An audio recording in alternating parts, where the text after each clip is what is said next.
The story begins with Serena, a ruthless, cold-blooded assassin. In the middle of a mission, she carries out yet another killing with practiced precision. When it's over, her eyes catch on something ordinary, a loaf of bread. Seizing the chance, she takes it and eats. It has been far too long since she tasted bread that wasn't stale. Her moment doesn't last. A sudden presence makes her spin around, blade in hand, only to lower it when she sees a messenger. At this time, Serena doesn't even have a name, only a number assigned by the organization. Her next mission is unlike any before: assassinate the crown princess. According to the organization, only Serena is capable of pulling off such a dangerous task. With an empty stare, she accepts. Death doesn't frighten her. If she dies, it simply means she was too weak. She infiltrates the palace, but her mission is obstructed by a man who guards the crown prince. Serena threatens him to move aside. Instead, he smiles calmly and declares he'll protect the prince even if it costs him his life. For Serena, the idea of dying for another person is alien, absurd, but she doesn't dwell on it. Her job is only to kill. Their clash is brutal, and in the end, both fall. When Serena opens her eyes again, she is stunned. A beautiful young woman, Amaryllis, smiles down at her. Serena has been reborn as an infant, the first daughter of a powerful ducal household in the kingdom of Astra. In her past life, she was an orphan who grew up in the slums, killing to survive.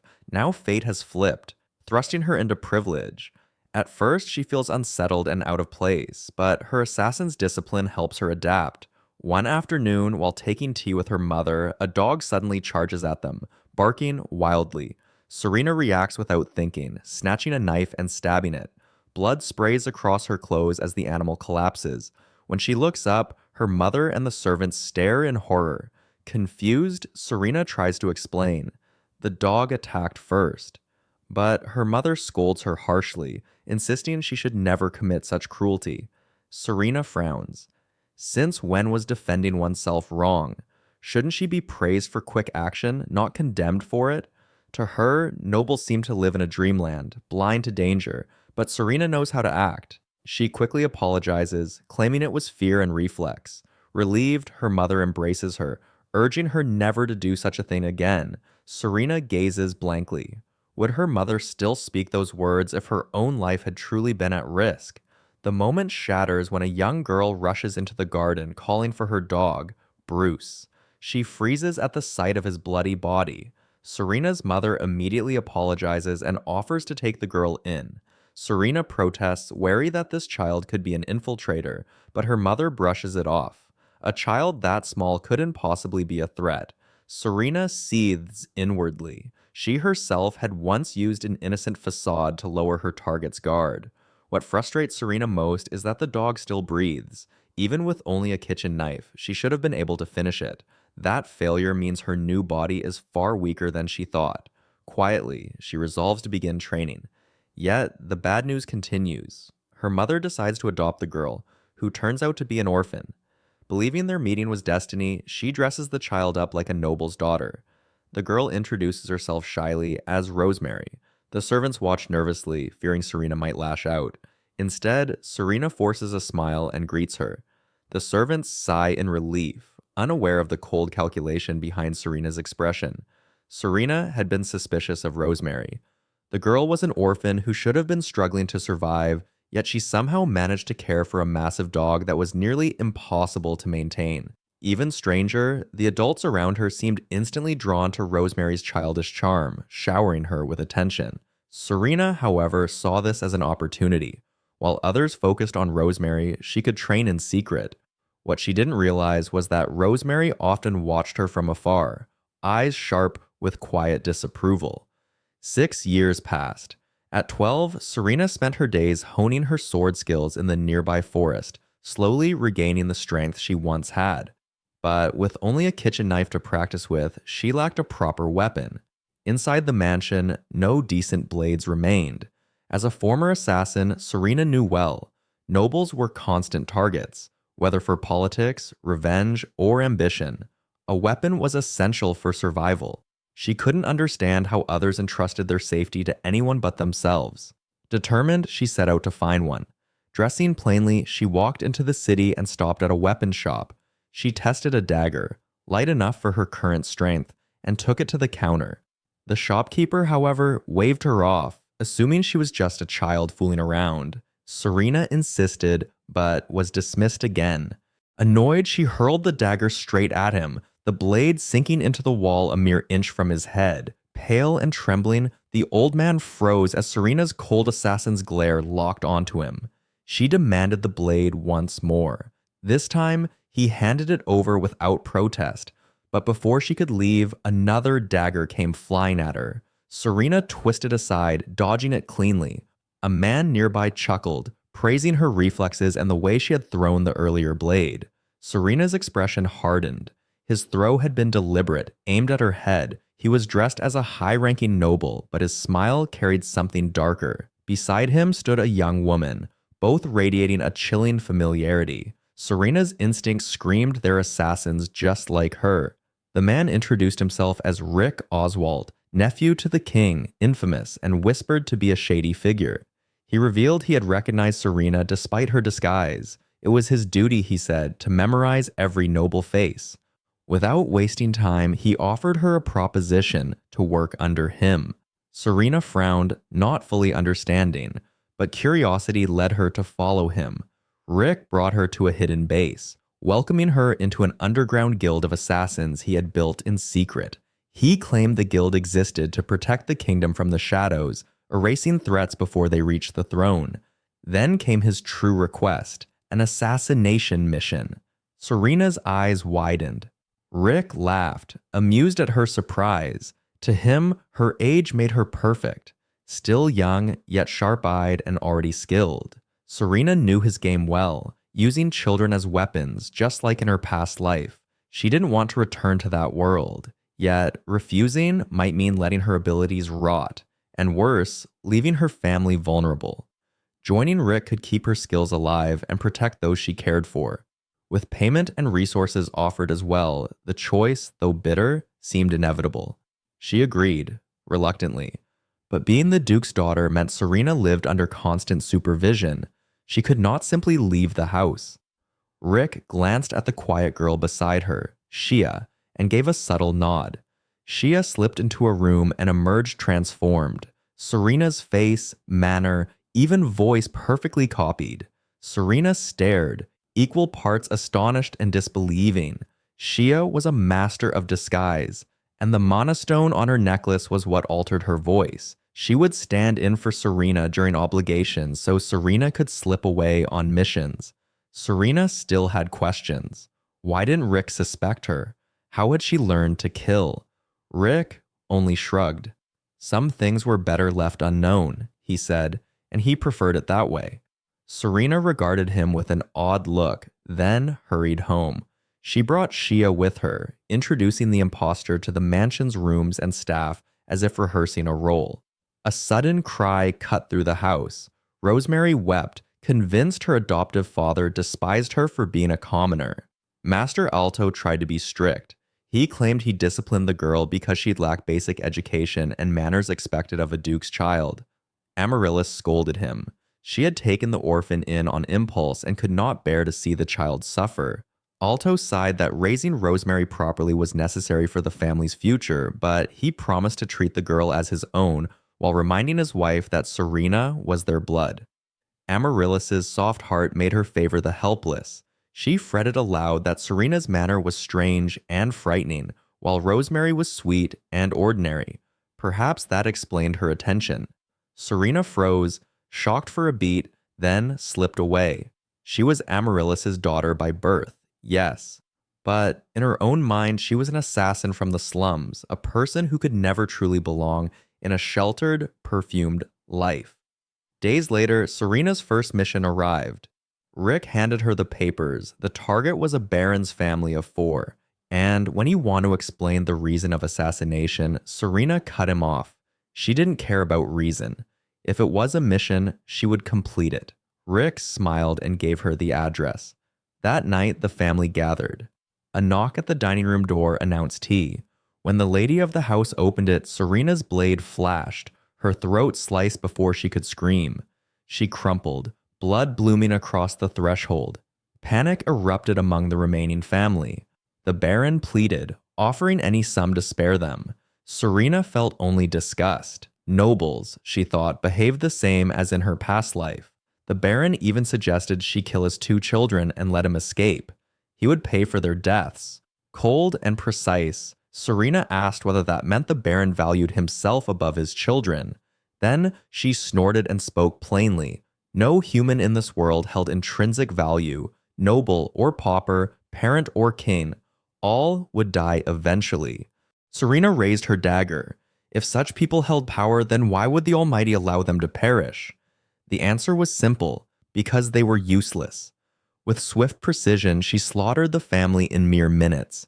Their corpses looked no different from the children in the slums or the carcasses of animals. In death, everyone was the same.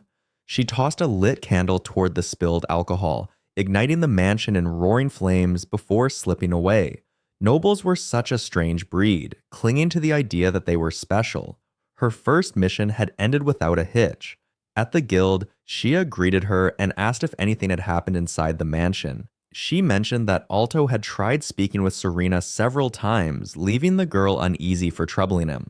Then Rick appeared at the window, smiling as he praised her work and asked how she felt after her first mission.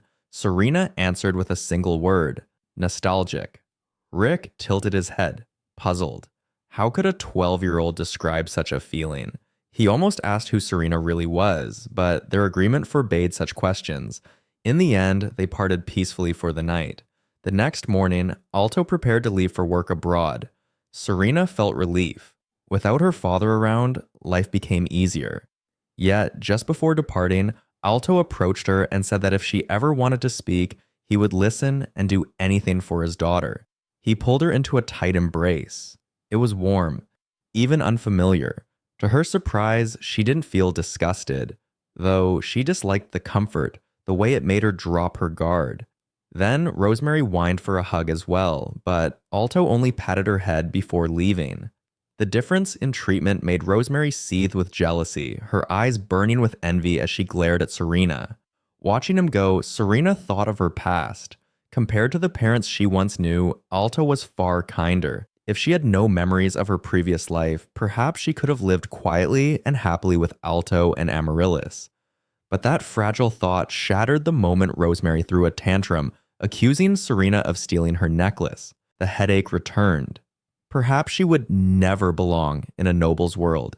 A maid soon claimed to have found Rosemary's necklace inside Serena's desk drawer. Amaryllis arrived, demanding an explanation. Serena stood firm, asking why everyone accused her without proof. A longtime servant named Marin stepped forward, saying, "Who else could have done it if not Lady Serena?" Calmly, Serena turned to her. Why would Marin dare interrupt a ducal family's conversation after serving them for so long? Rosemary quickly defended the maid, telling Serena not to belittle her. At once, Serena understood. Rosemary and Marin were working together. She laughed inwardly, curious how far they would go. Then her gaze sharpened. In the royal palace, a disrespectful servant would be executed on the spot. Marin flinched at her stare. Serena returned to her usual composure, stating plainly that she had not stolen the necklace. Perhaps Rosemary had placed it there herself, or ordered a servant to do so. It would be easy enough while Serena was absent from her room. She noted the pale faces of certain maids, proof enough that Rosemary already had loyal followers. Rosemary screamed in outrage, saying Serena had no right to accuse people. But that was a contradiction. Rosemary herself had been the first to accuse her. The remark struck home, leaving Rosemary embarrassed and furious. She lashed out, claiming Serena was only jealous of her, spitting hurtful words. Serena frowned, baffled. She had never envied Rosemary, nor had she ever started their quarrels. What reason would she have to be jealous or spiteful? Her calm response stunned Rosemary, who saw it as a personal insult. To her, she wasn't even worth considering, just a commoner beneath her feet. Again, the same excuse surfaced, and Serena grew more frustrated. What did this brat in front of her really want? Was she supposed to act spiteful or not? Rosemary pressed on, accusing Serena of always being a noble who looked down on commoners. With a tantrum, she added that Serena had never starved or drunk gutter water, so she couldn't possibly understand the hardships of the poor. Serena fell silent. She had already asked Rick to investigate Rosemary's background. The girl wasn't destitute. She was a simple commoner, but one loved and cared for by her parents, never having endured true suffering. Real poor children worked as soon as they could walk, while Rosemary had even been sent to school. She had never known real hunger, or the taste of filthy gutter water. Without warning, Serena seized Rosemary's hand roughly. Amaryllis shouted at her to stop, but Serena only cast a cold glance. She wouldn't kill her stepsister. Why was everyone so worried? Dragging Rosemary outside, she ignored all protests. At the front door, Serena shoved her straight into a muddy puddle. Rosemary fell face first, gagging as dirty water filled her mouth. Serena smirked. It was only leftover rainwater from yesterday. With mocking sarcasm, she told Rosemary not to vomit. It wasn't poison. If Rosemary had truly tasted gutter water before, this should be nothing. The truth was, Serena knew the taste well. She had lived through starvation, had been forced to drink it herself. Watching her stepsister covered in mud and coffin, she felt a cruel satisfaction. The next day, Serena received a mission: eliminate a nobleman. She cornered her target in dungeon basement, where he frantically unlocked a prison cell, begging someone inside for help. Before he could finish, Serena drove her blade into his heart with ease. The man collapsed, lifeless. She scoffed. Why run if death awaited anyway? Only then did she notice the prisoner, a boy, gaunt and scarred, chained to the wall. Burn marks marred his face and body, his eyes hollow and silent. A slave, Serena realized. Something about his broken figure stirred an old memory of her own pitiful past. Almost without thinking, she reached out her hand and asked if he wanted to come with her. The boy froze, stunned. Then, trembling, he grasped her hand. Serena brought him back to the guild. Rick was baffled, asking why she had done it. She only admitted she found him there, unsure herself why she hadn't left him behind. Examining him, Rick noticed his black hair and red eyes, signs of the warring tribe. He explained that the tribe was once a militant force with strength beyond human limits, until a neighboring kingdom crushed them out of fear. Survivors were enslaved and sold. The boy's shocked expression confirmed it. Serena studied him. If he came from such a tribe, why hadn't he escaped? He was even older than her, with power to spare. But the boy only looked downcast. His silence carried more than fear. It carried guilt, and said he had killed a man. When his tribe was slaughtered, he had been just a child. Chaos consumed the village as enemy soldiers stormed in. He had hidden in terror until his mother found him. Pressing a small axe into his hands, she told him to survive. Then, stepping out to distract the soldiers, she was killed before his eyes. In that moment, the boy named Tigger understood. If even his mother could die so easily, what chance did he have? Surrounded by countless enemies, he didn't fight back. He watched his friends fall one by one, too afraid to share their fate. Back then, Tigger was still a coward, sobbing behind a crumbling wall when a soldier discovered him and gave chase. In his panic, the boy swung an axe by reflex. Born with warring blood, his strike landed with deadly force, killing the man instantly. The memory blurred after that. What followed was only chains, being passed from one owner to another. Broken and resigned, Tigger chose silence, treating his fate as punishment for what he had done. Serena, however, showed no sympathy. An assassin herself, she listened with a detached expression, her nonchalantly making Rick laugh while Tigger stood bewildered. The boy finally asked, how could she live so easily after taking a life? Serena only laughed. Was it really so wrong to kill? Did clinging to hollow morals make him feel any better? Tigger froze at her bluntness. She went on. Such words belonged only to those who had never once been threatened, sheltered their entire lives behind others. In her past life, people told her the same thing. Murder is wrong. Yet, all those voices came from those living in a pretty little world, untouched by reality.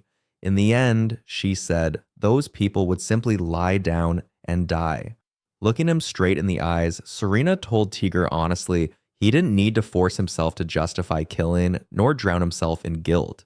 The truth was simple. If he hadn't killed that day, he would have been the one to die. He could take solace in that. For reasons he couldn't explain, her words lifted a weight from his heart. Rick then admitted 𝔸𝕟 was unfit for the guild for now, too untrained and unready for combat. Responsibility for the boy, he decided, would fall to Serena, and so she brought 𝔸𝕟 back to the mansion. She lied to her mother, saying he was a runaway slave she pitied and wished to keep as her personal butler. Amaryllis froze in shock at first, and Serena feared she had been careless. But her mother, naive as ever, was moved to pity. She cleaned 𝔸𝕟's wounds and accepted him warmly into the household. Serena exhaled in relief. Her mother was just gullible enough to believe the story. From then on, 𝔸𝕟's duty was to care for her. When she asked if he could read or write, he admitted he could not. Serena decided she would teach him herself on one condition: he must keep her side work and the Assassin Guild a secret. For now, she would not involve him in missions, but he still had to master self-defense and proper etiquette. It would be difficult, she knew, but she expected him to take the lessons seriously. Day by day, she drilled him in reading, writing, and the manners expected of a butler. 𝔸𝕟 proved to be an earnest boy, easy to teach. As expected of his lineage, he was a prodigy with weapons, learning with uncanny speed. Serena even hoped Rosemary might grow more diligent after seeing 𝔸𝕟's effort, but the girl only pestered the butler with foolish questions and openly badmouthed Serena in front of him. This time, however, when Serena rebuked her, Rosemary backed down. Still, Rosemary's studies lagged far behind children her age. She excused herself by claiming she was used to a commoner's life and couldn't learn so quickly, but Serena refused to accept it. She demanded Rosemary act rationally and adapt to her role as a duke's daughter. As always, Rosemary burst into tears and stormed off, no doubt to complain to Amaryllis. Watching this, 𝔸𝕟 grew unsettled. Serena was the heir, the true child. Yet somehow it was Rosemary who seemed to receive the greater share of tenderness. 𝔸𝕟 quickly realized the misunderstanding had started with Rosemary's loose tongue. He asked why Serena never tried to clear it up and instead chose to act alone. Serena only shrugged. She didn't care what people thought of her. Explaining herself felt like a waste of time. She preferred solitude, especially when it kept her away from her mother. 𝔸𝕟 studied her carefully. Serena's expression was impossible to read, a mystery from every angle. She was the Duke's daughter, yet also a trained assassin, still younger than him, but speaking with the mature composure. It was clear she felt out of place in a noble household, and that contrast only made him more curious. He wanted to understand her. He wanted to stay by her side. With a quiet smile, 𝔸𝕟 promised he would work harder, so that one day he could be useful to her. Serena didn't fully grasp what he meant, but she acknowledged him with a rare word of praise before turning back to their tasks. Several years later, Serena's long-awaited social debut finally arrived. She visited Rick with 𝔸𝕟, who had grown up and now stood proudly as her personal butler. Serena had never struggled with noble manners or etiquette, but Rosemary was another story.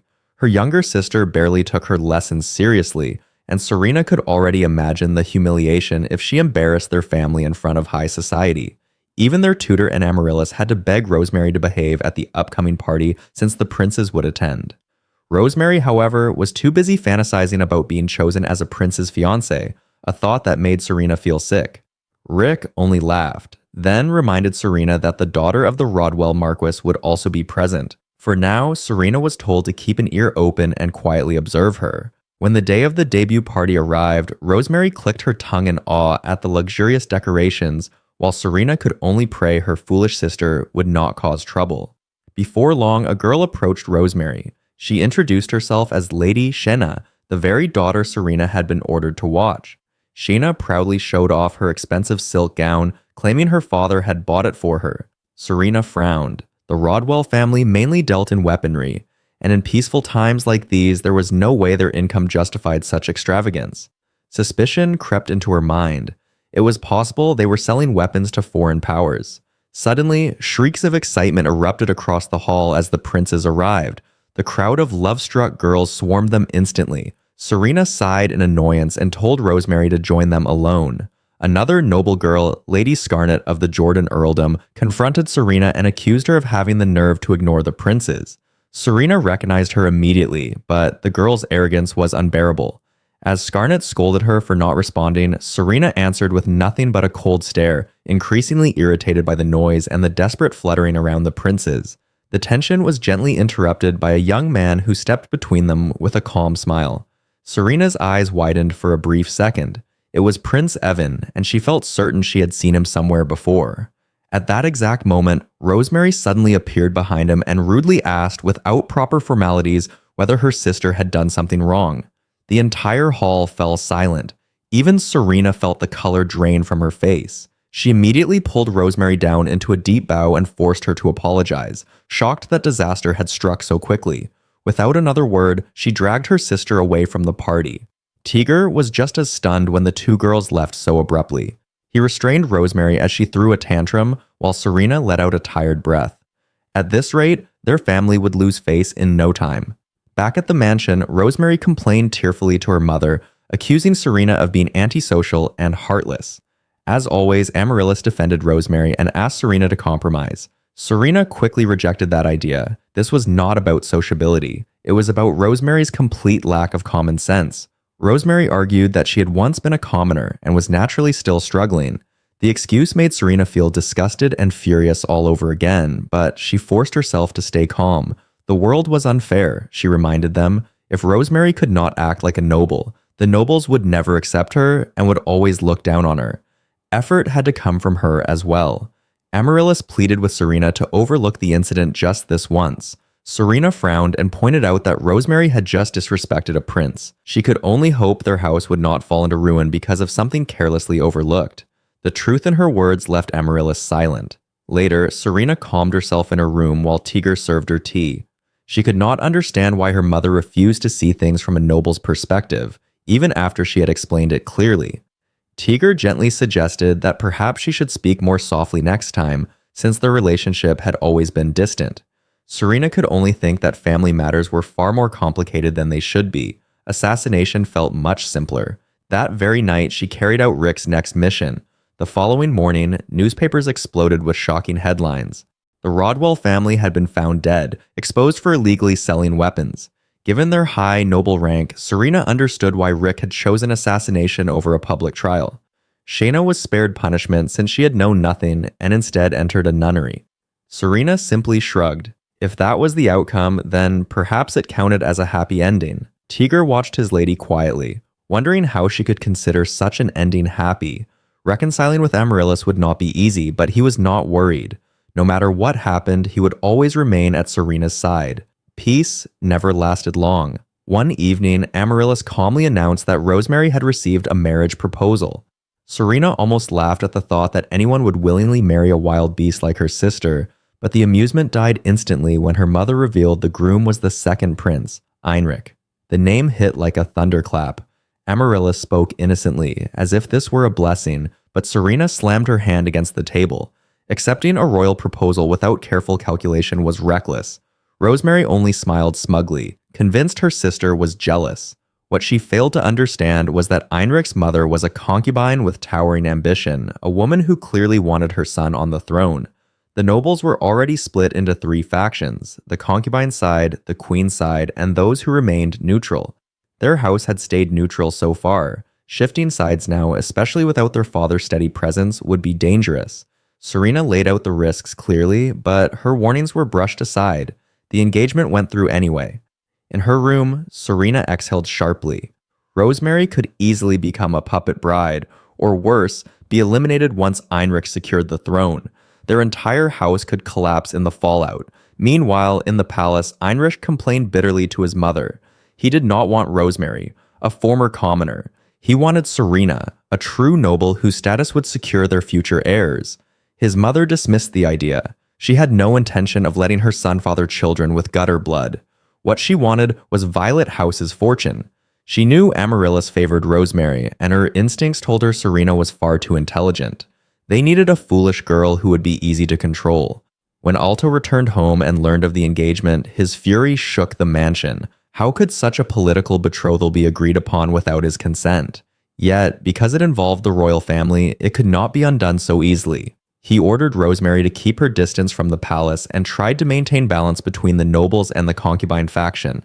Then, his gaze fell on Serena, the only one he considered sensible. He asked for her help in keeping their house neutral for now. But that very night, Serena packed her belongings and told Tigger they were leaving. She felt a trace of guilt toward her father, yet she refused to drown in this mess. They leapt from her bedroom window and landed lightly beyond the brick wall. The escape ended before it truly began. Prince Evan was already waiting, greeting her as if this were a casual encounter. He asked whether she wished to go somewhere and offered to escort her. Serena maintained her composure and told him to attend to his own matters, while Tigger subtly shifted into a defensive stance. Evan replied that meeting her was precisely his intention and invited her into his carriage for a conversation. Serena and Tigger exchanged a quiet look. Killing him would have been easier if he were not a prince. Reluctantly, they stepped inside. Evan admitted he had guessed she would attempt to run away. He found it surprising yet fascinating that a duke's daughter would leap from a window. With a smile that revealed nothing, he accurately deduced her reason was Rosemary's engagement to his foolish younger brother. Serena deflected with light laughter and asked what he wanted. She disliked him instantly. His gentle appearance masked a mind carefully sealed off from others. He asked what kind of girl Rosemary was. Serena questioned why he did not simply speak to her himself, then quickly realized the carriage was heading towards the royal palace. She confronted him directly.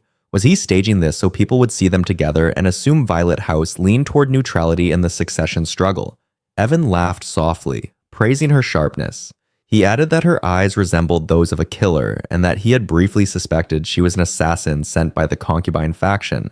Serena forced herself not to react. She shifted the topic, stating she wanted no involvement in the succession crisis.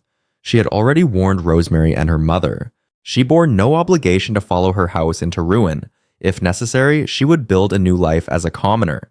Evan regarded her coolly and said a duke's daughter could never truly live as a commoner, not even convincingly change her clothes.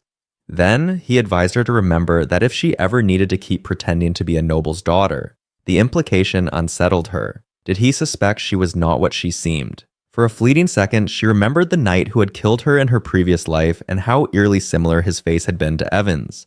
The prince proposed cooperation instead, promising protection from execution if she were exposed and a reward once everything was settled. For now, she had nowhere safer than the guild. It was risky, but having a prince's guarantee held weight. Still, she demanded a written contract. Evan smiled, clearly pleased, and agreed without hesitation. At the palace, the contract was drafted swiftly. In simple terms, Serena only needed to act friendly toward Evan in public. He teased that she could go beyond acting if she wished, but Tigger's murderous glare nearly killed him where he stood. Once it was done, Tigger insisted they leave immediately. As Serena prepared to depart, Evan informed her that a royal carriage would be sent to Violet House. As Heinrich's fiancée, Rosemary would receive royal maids and knights. Rosemary basked in the attention, thrilled to feel like a princess. Serena returned to her room without a word. That indifference infuriated Rosemary. Everyone treated her better now, yet her sister remained cold. She convinced herself Serena was looking down on her. Soon after, a knock came at Rosemary's door. Marin, her maid, brought tea. Rosemary eagerly asked whether Heinrich had replied to her letters. There was nothing. They had only met once at a tea party, and all marriage discussions had passed through messengers. A sly smile spread across Rosemary's face. Now that her status surpassed her sister's, she wanted to teach Serena exactly what that meant. In his residence, Heinrich tore apart Rosemary's letters in irritation, calling her shameless.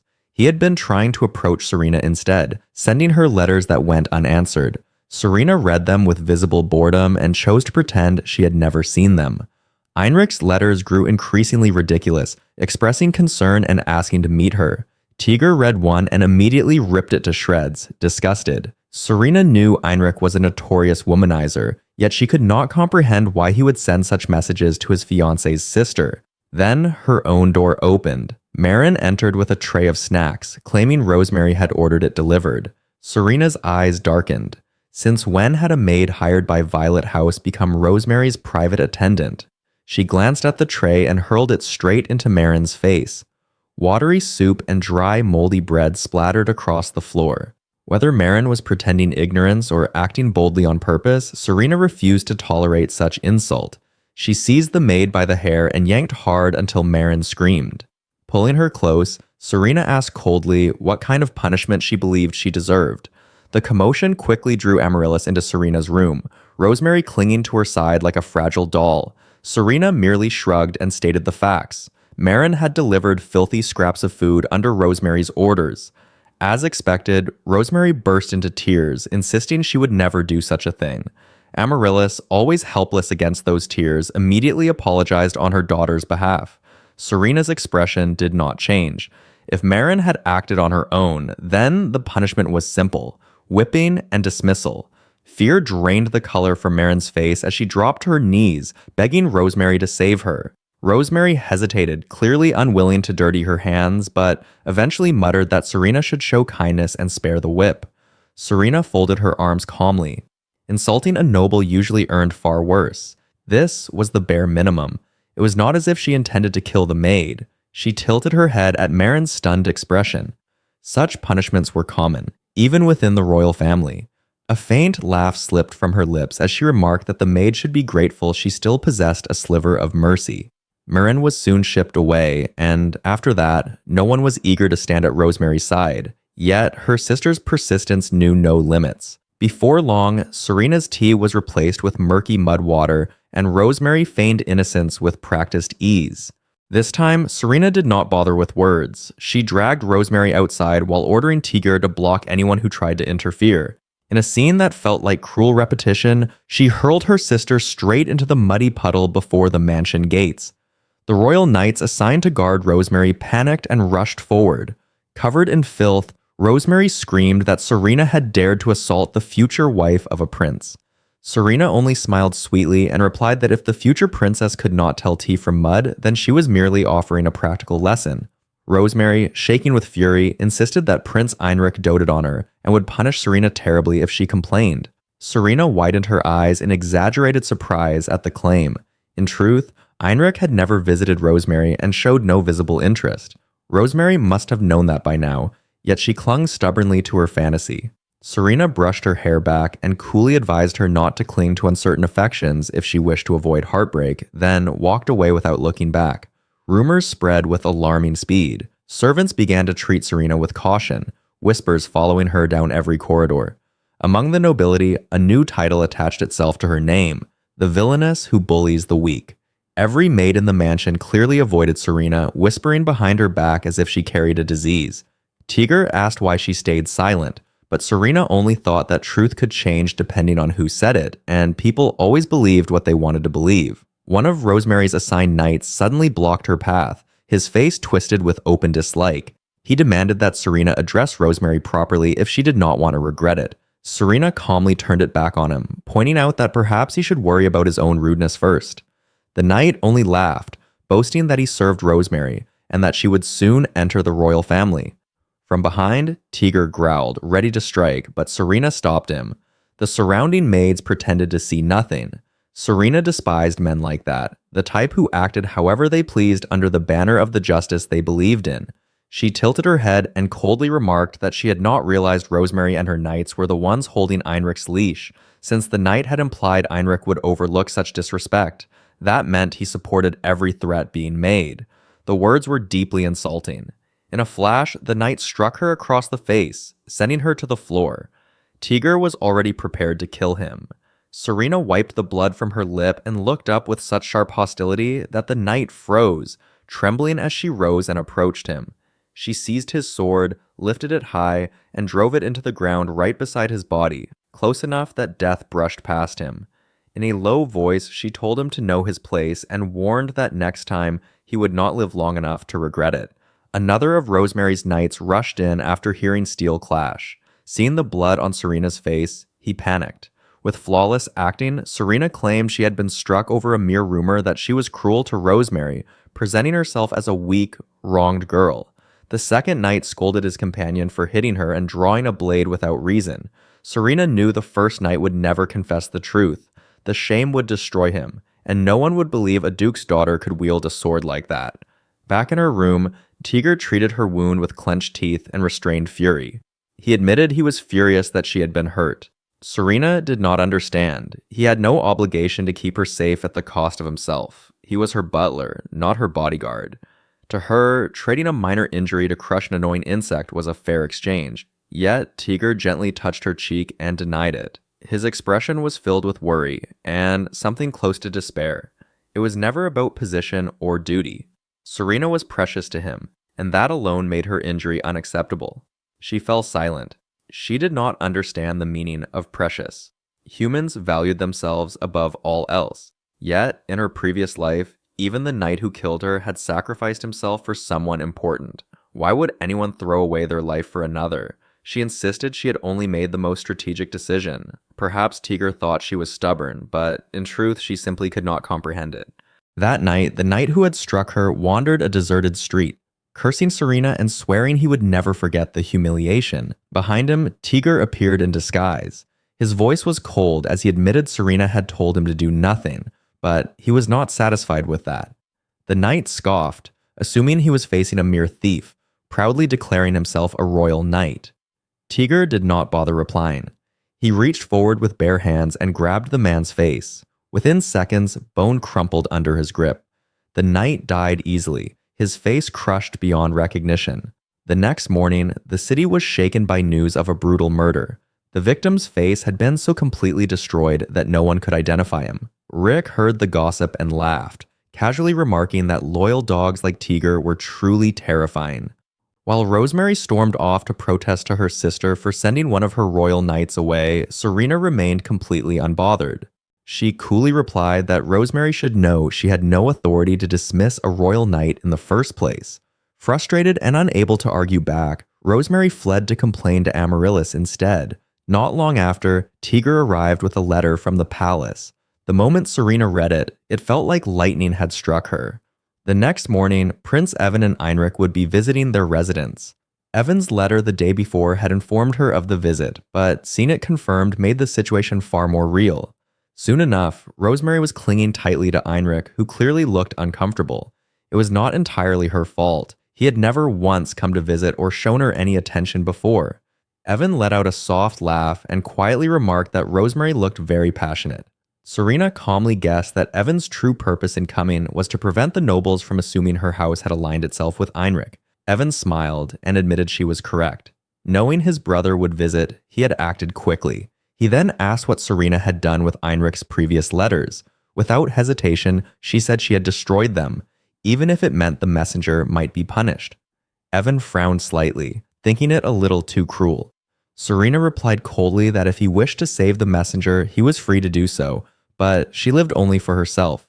To her surprise, Evan asked whether that was also the reason she associated with Rick.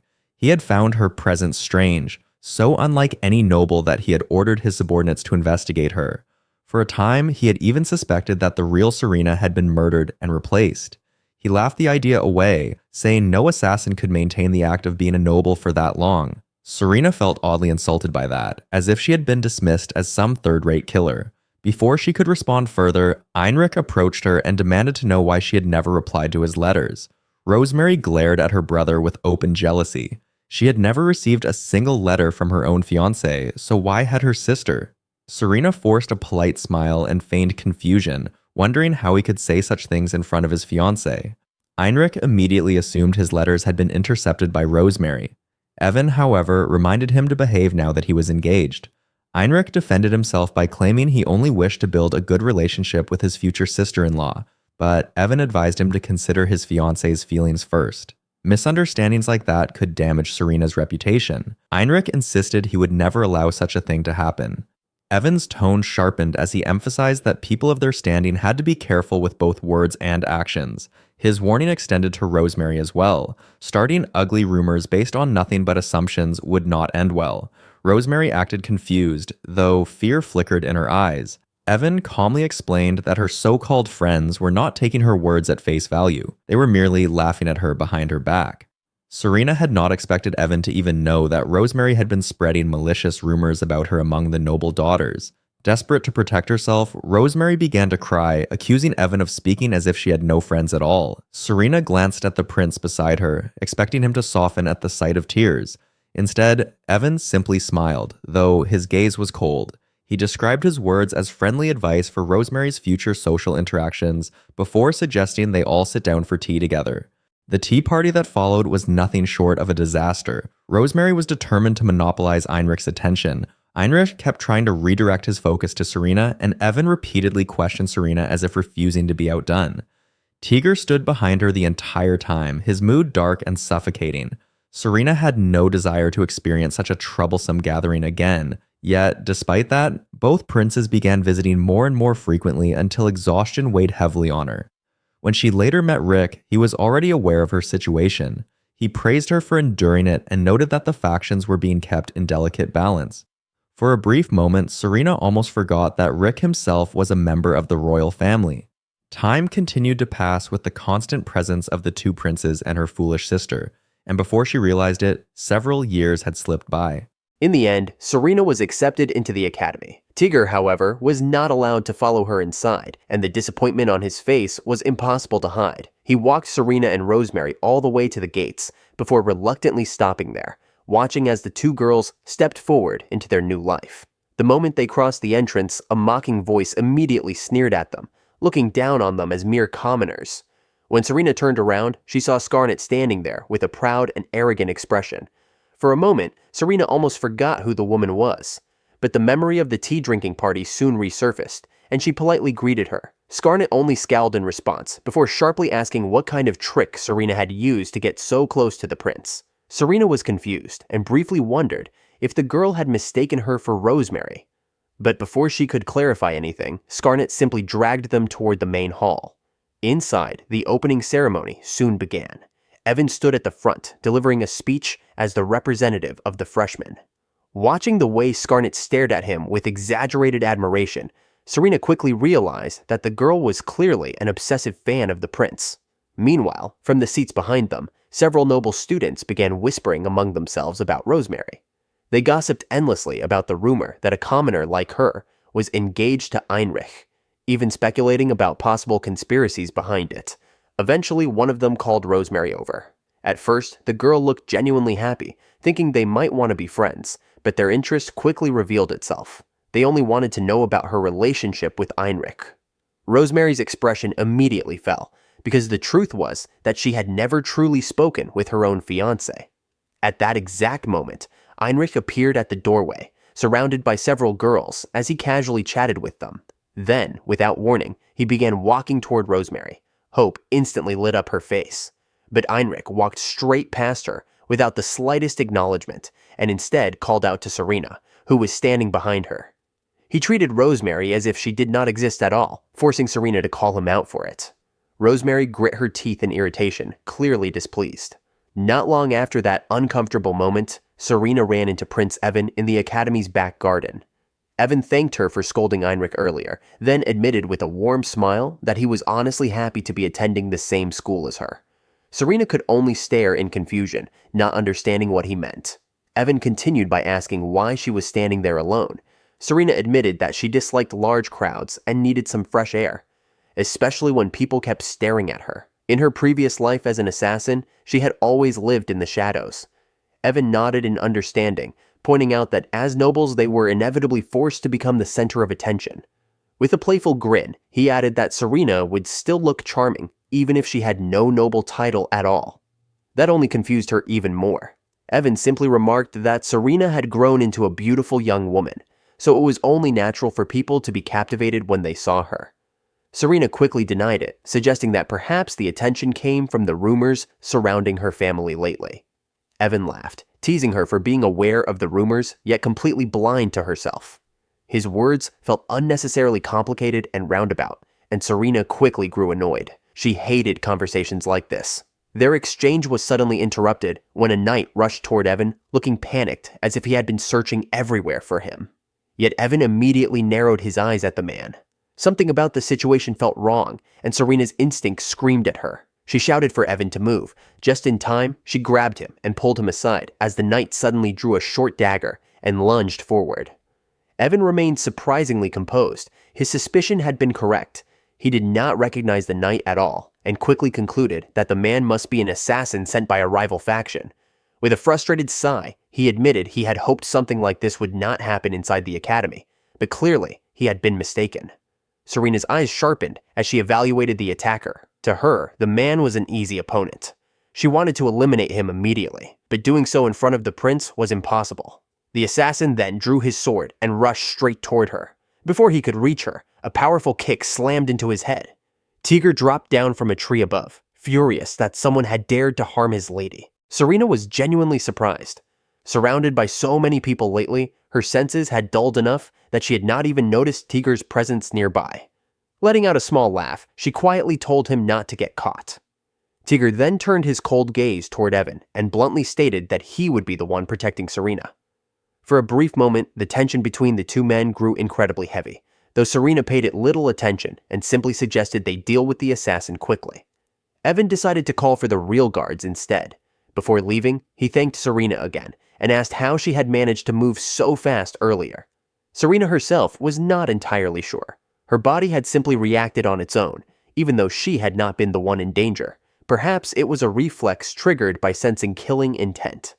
She still did not fully understand it, but maybe attending this academy would help her figure it out eventually. When the actual guards finally arrived, Serena quickly ordered 𝔸𝕟 to hide before anyone noticed him. Every morning before Serena left for the academy, Amaryllis would always ask the same question. Had Rosemary already left earlier? The answer was usually yes. Rosemary had already made many friends, so she often departed together with them. Amaryllis seemed relieved each time she heard that. To her, it meant things were going smoothly. She would casually ask Serena whether she was enjoying life at the academy. Serena was not completely sure what answer her mother wanted to hear, but she still gave a small smile and said yes. For some reason, Amaryllis's expression would always turn faintly sad afterwards. That reaction left Serena confused. She had tried her best to reassure her mother, yet no matter how much Amaryllis smiled, the warmth never seemed to reach her eyes. In truth, Amaryllis could not forget the cruel words she had once spoken herself. There had been a time when she doubted whether Serena was even truly her daughter, when she admitted that standing beside the girl made her uncomfortable. From a young age, Serena had never behaved like a normal child. She had always been distant, strangely composed, and sometimes cold. What frightened Amaryllis the most was that she had never once seen Serena smile genuinely. Even now, the girl's eyes seemed to hide something dark and endless, like a quiet abyss buried beneath layers of calm politeness. Watching her daughter walk away each morning filled Amaryllis with silent tears. She could not help wondering what she had done wrong for Serena to grow into someone like this. At the academy gates, 𝔸𝕟 always parted from Serena reluctantly, promising that he would keep watching over her from a distance. Months passed, and Serena slowly grew accustomed to life at the academy. Even so, several daily annoyances refused to disappear. The first was Prince Evan. Almost every day he would somehow find her, greet her brightly, and unintentionally create a crowd around them. The prince had the audacity to tease her whenever he pleased. Serena responded with a cool and distant attitude, which often left Evan looking slightly disappointed. From afar, 𝔸𝕟 witnessed these interactions with a murderous aura simmering around him. However, even Evan was not Serena's greatest source of irritation. That title belonged to Rosemary and the small army of noble friends that constantly surrounded her. Ever since becoming engaged to Heinrich, Rosemary had grown accustomed to the luxury and prestige that came with it. The attention made it easy for her to influence the other noble students. She often behaved rudely, even toward Prince Evan himself. Serena had tried to correct her behavior more than once, but Rosemary showed no sign of caring. Instead, she proudly boasted about how she would soon marry Heinrich and become part of the royal family. At one point, she even complained to Evan, accusing Serena of being the one acting disrespectfully toward the prince. According to Rosemary, Serena was clinging to Evan because she secretly wanted to become the next queen. The accusation failed miserably.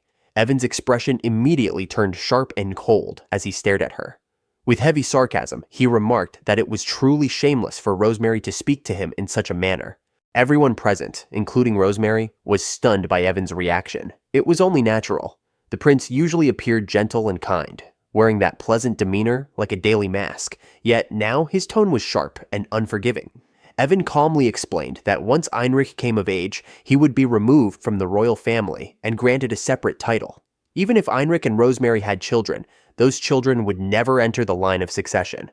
The noble students standing behind them immediately began whispering in disbelief. They were shocked that Rosemary did not even know such basic information. Soon, the whispers turned into quiet laughter. In truth, it did not matter anyway. From the beginning, Rosemary had never possessed any noble blood at all.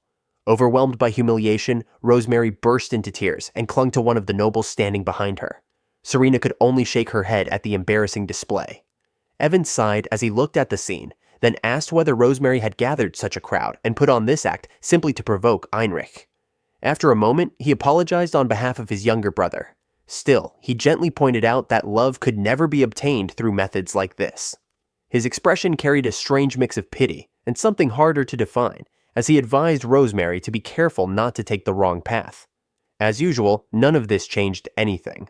𝔸𝕟 never spared Rosemary a single glance. He continued playing around with different women, completely indifferent to the girl who claimed to be his fiancée.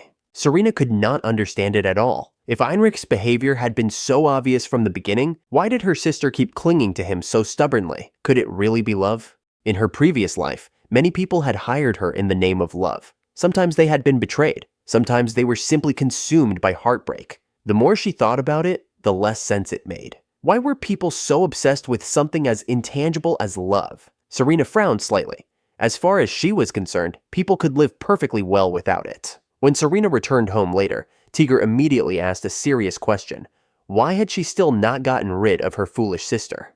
To be honest, Serena had already been tempted to kill Rosemary at least 100 times by now. The only reason she'd not done it was because Rosemary was often surrounded by others whenever those thoughts appeared. Serena had no intention of causing unnecessary chaos. Besides, their mother seemed to cherish Rosemary for some reason.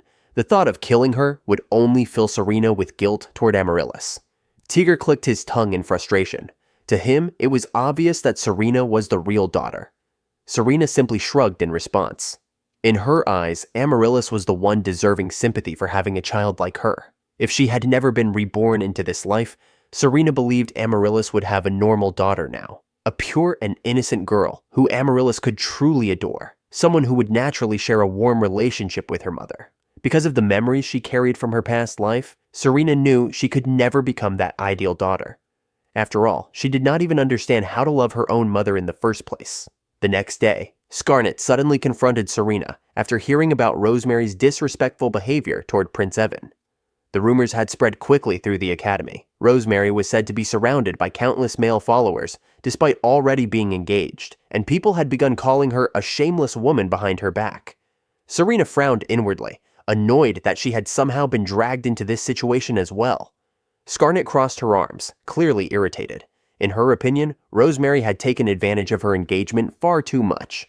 She added sharply that the Violet household might be a ducal house, but in the grand scheme of things, it was not as powerful as people liked to believe. If Serena continued doing nothing about the situation, Scarnet warned that she would regret it sooner or later. Serena simply gave a calm smile and said she agreed with everything Scarnet had just said. The unexpected response immediately took the anger out of the confrontation. Scarnet relaxed slightly and no longer raised her voice. Instead, she casually remarked that she rarely ever saw 𝔸𝕟 and Rosemary together anyway. At this rate, it would not be surprising if the girl ended up getting abandoned. Scarnet even pointed out that Rosemary's behavior looked like a clumsy attempt to make 𝔸𝕟 jealous, which she openly admitted was not very noble at all. Still, she honestly hoped the situation would not spiral into something worse than it already was. Serena gazed off for a moment and quietly said that she hoped for the same outcome. Later that day in the academy courtyard, 𝔸𝕟 was once again mingling and flirting with several women around him. The scene looked exactly like it always did. Suddenly, Rosemary appeared, calling out to him with an expression full of anger and displeasure. She loudly declared that those women were not suitable for him and demanded that they leave immediately. The second prince only laughed at her outburst. He mocked the arrogance of a former commoner speaking so proudly, then casually defended the women beside him by pointing out that at least they were true aristocrats by blood. Rosemary refused to accept that. She shouted that she was the one chosen as his fiancée, and that should mean 𝔸𝕟 loved her. Her claim made 𝔸𝕟 burst into loud laughter. He could hardly believe Rosemary had actually convinced herself of such nonsense. Without hesitation, he bluntly explained that it had been his mother who selected Rosemary as his fiancée. Their marriage had always been nothing more than a political arrangement. If Rosemary had bothered to learn anything about noble society, she should have understood that from the beginning. Rosemary's face turned pale as the realization finally sank in. She understood that 𝔸𝕟𝕠𝕠 was not joking. In fact, he clearly preferred Serena over her. 𝔸𝕠𝕠 lazily raised one eyebrow and confirmed it without hesitation. From the very start, he had never liked Rosemary at all. 𝔸𝕠𝕠 then added coldly that Rosemary was inferior to Serena in every way, whether in blood, intelligence, or appearance. After saying that, he brushed past her without a second thought, roughly bumping into her as he walked by. Rosemary collapsed onto the ground, too shocked to even defend herself. From a distance, Serena had witnessed the entire scene. Standing beside her, Evan quietly asked if she should go help. Serena simply shrugged and said there was no need. Rosemary had once been a commoner, so she should be tougher than most nobles. Evan pointed out that what had been hurt was her feelings, but Serena calmly replied that hurt feelings would not kill anyone. Evan lowered his head slightly, his voice softer but firm. Serena was far too cold-hearted. She could not keep ignoring everything simply because it would not kill her. Slowly, he reached out and held her hand. With quiet sincerity, he said that if Serena were the one who got hurt, even if it was just a small scratch, he would take care of her. The words and the gesture made Serena's eyes widen in surprise. The memory of Tigor's face suddenly flashed through her mind, recalling how he had once said something very similar.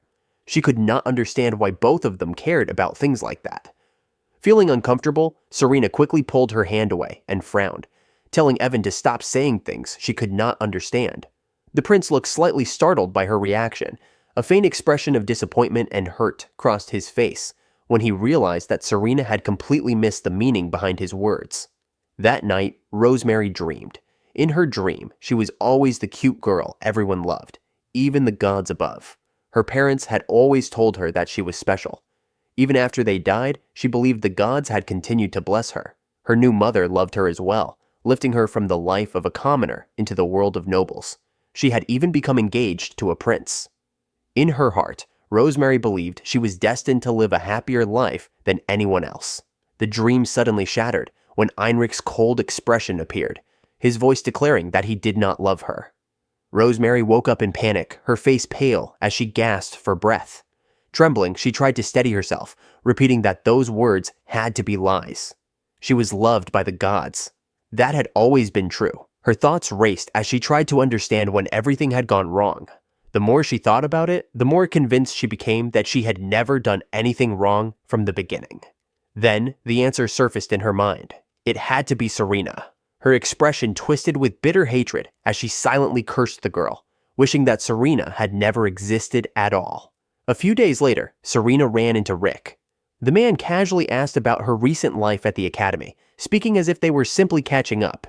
Serena then brought up the assassination attempt on Evan that had happened when the school term first began. She asked if Rick had managed to find the person behind it. Unfortunately, the assassin had escaped, and they could only narrow it down to a few possible masterminds. Even so, Rick looked completely calm about the situation. Evan was well trained and more than capable of protecting himself. Hearing that made Serena realize something she had overlooked. Thinking back, Evan had probably noticed the suspicious knight even earlier than she did that day. In truth, he might not have needed her protection at all. The next day in class, Serena opened her desk drawer and realized that her textbook had disappeared. Scarnett, who was sitting beside her, casually offered to share her notes instead. Serena frowned slightly, confused. She was certain she had brought the book with her that morning, so she could not understand how it had suddenly gone missing. During the middle of the lesson, Serena glanced out the window and noticed several male students outside in the courtyard having swordsmanship practice. The girls in the classroom quickly grew excited when they saw the two princes sparring against each other. Serena quietly watched as Evan easily broke through 𝔸𝕠𝕠's defense and knocked him to the ground. The sight only confirmed Serena's earlier suspicion that Evan never truly needed her protection. Meanwhile, the boys nearby began whispering among themselves, saying that 𝔸𝕠𝕠 could never defeat Evan, whether in academics or combat. According to them, the second prince only knew how to fool around with women. Hearing those comments, 𝔸𝕠𝕠 stormed off the training ground in frustration, while Evan watched him leave with a faintly saddened expression. Despite everything, 𝔸𝕠𝕠 had grown up under constant pressure from his mother, who had always drilled into him that he must never lose to Evan. In her eyes, 𝔸𝕠𝕠 was the one who was supposed to become the future king. Later, during the break between classes, Serena happened to notice Heinrich sitting alone in a gazebo. The moment he spotted her, his face lit up with an unusually bright smile. However, his expression quickly turned gloomy when he realized Serena had probably seen him lose to Evan earlier. Serena calmly explained that from what she'd observed, Heinrich was not actually weak. His attacks were simply too reckless and emotional. If he could control that impulsiveness, he might even win someday. Heinrich looked genuinely delighted by the praise. It seemed to be the first time anyone had ever told him something like that. With surprising enthusiasm, he even promised that next time he would try to win. The reaction only confused Serena further. She could not understand why Heinrich looked so happy over such a simple comment. When school ended for the day, Serena opened her locker and discovered that her missing notebook had returned. However, it had been completely ruined. Standing behind her, Scarnett shivered in disgust and immediately clarified that she would never do something so disgraceful. The strange incidents did not stop there. Serena's belongings began disappearing more often, only to reappear later in terrible condition. Even Scarnett grew curious about the situation and wondered if Serena had somehow offended someone badly enough to be bullied like this. Serena thought about it for a moment. Considering the rumors surrounding her lately, it was entirely possible that many people disliked her. Still, she could not immediately guess who might be responsible. Suddenly, Serena stopped walking. A heavy vase crashed down from above, smashing against the ground right in front of where Serena had been standing. She immediately looked up, her senses sharp, as she detected a clear trace of malicious intent. In the brief moment before the figure disappeared, she caught sight of a familiar silhouette running away. Serena quickly realized something important. She had not seen Rosemary for several days, which was unusual. Normally, her sister was the first person to appear whenever Serena ran into trouble, always eager to watch her struggle. Later that afternoon, Evan approached her and asked if the rumors were true, whether she had been suffering from vicious harassment recently. His expression showed genuine concern. Serena only sighed, saying that the most troublesome part was having to repeatedly repurchase her personal belongings. Evan smiled in relief, glad to see she was still calm, and offered to help if she ever needed someone to talk to. Serena rolled her eyes and coldly remarked that there was no point in showing concern when no one else was around to witness it. Evan immediately protested. His concern for her had nothing to do with their political arrangement. Serena simply asked what benefit that kind of concern would bring him. The question made Evan frown slightly. He asked whether he was not allowed to worry about her without some grand reason behind it. Serena suddenly felt a strange tightness in her chest. The way he looked at her made it seem as if she was somehow at fault for not understanding. Evan quickly apologized for letting such an unpleasant expression slip onto his face. Then he admitted that his curiosity came from the fact that Serena felt very different from other noble ladies. From the moment they first met, he had sensed a strange connection between them, almost as if they had encountered each other in some other life. Serena's eyes widened in shock. She had been thinking something similar. To her, Evan felt strangely familiar, almost like the knight who had killed her in her previous life. The thought made Serena uneasy. For a moment, she wondered if Evan might have also been reborn, just like her. The idea seemed impossible, and she forced herself to swallow the suspicion before it could grow further. When she returned home that evening, 𝔸𝕟 immediately reported what he had discovered after watching Rosemary all day. As expected, the culprit was her. 𝔸𝕟 had even found small needles that Rosemary had planted in Serena's desk. Serena was almost impressed that her sister had gone as far as dirtying her own hands to pull off such petty sabotage. After hearing the report, Serena calmly decided that she would confront Rosemary directly. As night fell, Rosemary quietly slipped back into the academy building and approached Serena's locker. She opened it and began roughly destroying the books and notes inside, tearing and crushing them with clear frustration. Suddenly, a cold voice whispered from behind her, low and chilling. Serena sarcastically asked if her sister was redecorating her belongings. Rosemary flinched violently and stumbled backward in shock, her face twisted with hatred and a hint of panic. Meanwhile, Serena simply stood there with her arms folded, watching calmly. She had caught her sister's malicious act perfectly.